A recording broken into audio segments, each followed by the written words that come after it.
যেতিয়ালৈকে নতুন অৰুণোদয় তালিকা নাহে তেতিয়ালৈকে পুৰণা হিতাধিকাৰীসকলে অৰুণোদয় পাই থাকিব, তাত কোনো চিন্তা নাই।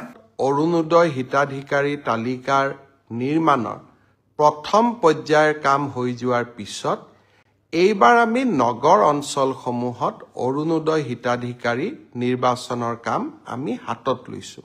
যদি আপুনি অৰুণোদয় 3.0 যিটো আঁচনি আছে সেই আঁচনিটো যদি আপোনালোকে এতিয়ালৈকে আবেদন কৰিব পৰা নাই তেনেহ'লে কিন্তু আপোনালোকৰ কাৰণে ভাল খবৰটো আপোনালোকে শীঘ্ৰে আবেদন কৰিব পাৰিব। আবেদন ক'ত কৰিব আবেদন তো সেই বিষয়ে কিন্তু আজি আপোনালোকক এই ভিডিঅ'ৰ মাধ্যমত সম্পূৰ্ণকৈ আপোনালোকে জানিব পাৰিব। তো ভিডিঅ'টো সম্পূৰ্ণভাৱে চাই থাকক।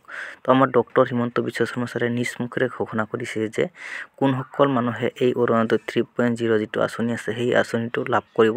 যেতিয়ালৈকে নতুন অৰুণোদয় তালিকা নাহে তেতিয়ালৈকে পুৰণা হিতাধিকাৰীসকলে অৰুণোদয় পাই থাকিব, তাত কোনো চিন্তা নাই। কিন্তু পুৰণা হিতাধিকাৰীসকলেও নতুন অৰুণোদয় পাবলৈ নতুনকৈ আবেদন পত্ৰ কৰিব লাগিব, কাৰণ অৰুণোদয় 3 কমপ্লিটলি নতুন হ'ব। প্ৰত্যেক সমষ্টিত আগতে 20,000 পৰিয়ালে অৰুণোদয় পাই আছিল, এতিয়া আৰু 10,000 পৰিয়ালে পাব।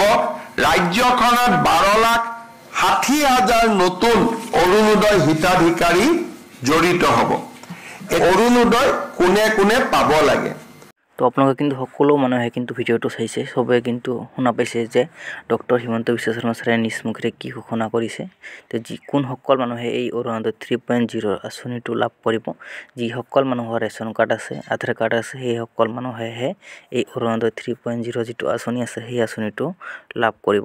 আৰু যিসকলে অনলাইনৰ মাধ্যমত এপ্লাই কৰিম বুলি ভাবি আছে সেইসকলে কিন্তু অৰুণোদয় আঁচনিখন লাভ নকৰিব। তো আপোনালোকে অফলাইনৰ মাধ্যমত যদি এপ্লাই কৰে অৰুণোদয় আঁচনিটো লাভ কৰাৰ সম্ভাৱনা আছে।